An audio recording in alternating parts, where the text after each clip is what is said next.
Welcome back to our channel, and this is part 2 of our rebuild on our flood damaged F80 M3. This video we will find out if our car runs or not, and we will also show you how we found most of our problems on the car. Last video we showed you how we took delivery of our new M3, and we also showed you how we started taking a few of the interior parts off. If you haven't watched it, you definitely should check it out. You can click on the little icon up in the corner, or you can wait till the end of the video and YouTube will show you part 1 of our rebuild. The first problem was trying to fire up the engine, which means we have to get power to the main battery. And to do so, we have to open the trunk, which was a bigger problem than we thought. Having a flood damaged car means you have to consider 2 things.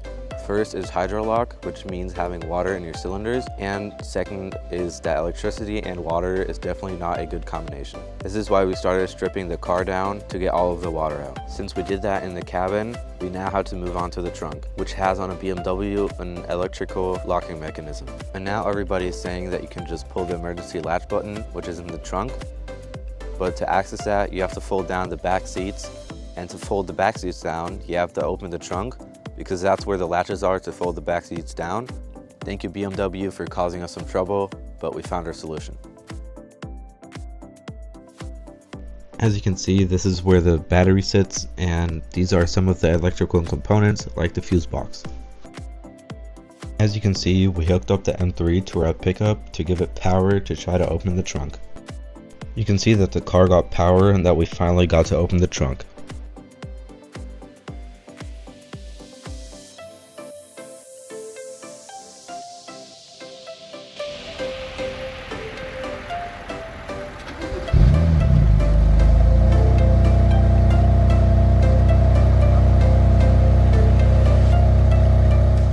You can see that nobody jumped in excitement because we were all shocked at how perfect it started. It ran like a brand new car. You can hear that it sounds different because of the water that's in the exhaust, and those are not exhaust fumes. It's all of the water that's getting literally boiled in the exhaust, which you can see better in a later clip. We had to improvise a bit by using a stool, but even though you could lower it, it still wasn't low enough, and it looked kind of funny.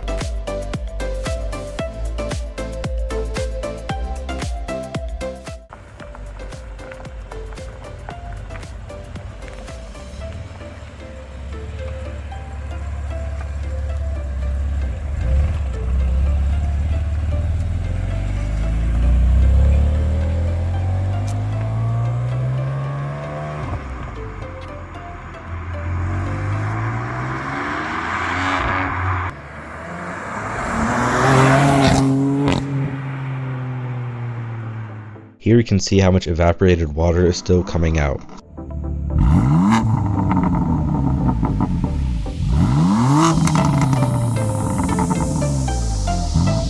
The next day we focused on taking the interior out, such as the middle console, both carpets, and all of the plastics that sit low and that could have had water on them. Taking the middle console out was very easy, and it only had a few screws and a few wires.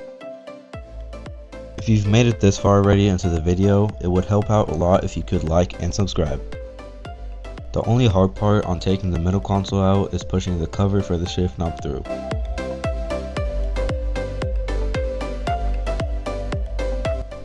As you can see, everything under the middle console, like the module, was still in great condition, meaning the water didn't reach anything there.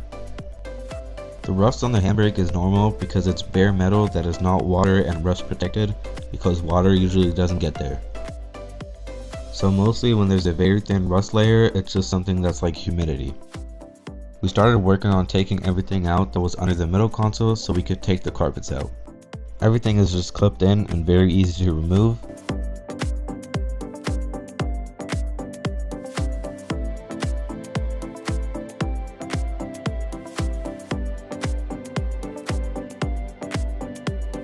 Taking out the handbrake wires is also very easy and definitely easier with 2 people.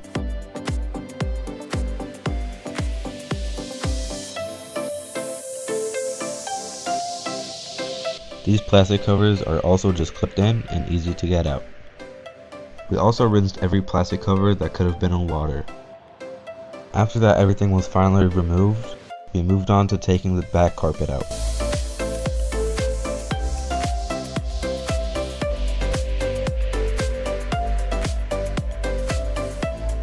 The carpet was very heavy and almost double its weight because of all the water that was still in the carpet.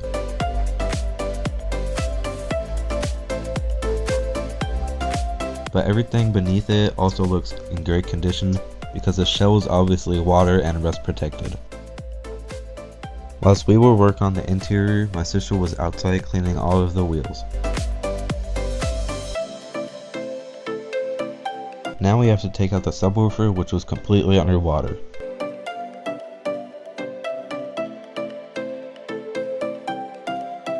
We were 90% sure that we would need new subwoofers because of just how much water was in there, as you can see here. Next up was the gas pedal, and then we can remove the front carpet. And since the front carpet goes all the way under the dashboard, we decided to cut it under the dashboard so that you can't see it, but you can still reach it to connect it together after. We sadly don't have any footage of us taking the front carpet out, but everything under it also looks in very good condition. And here's a quick walk around of the interior without the carpet.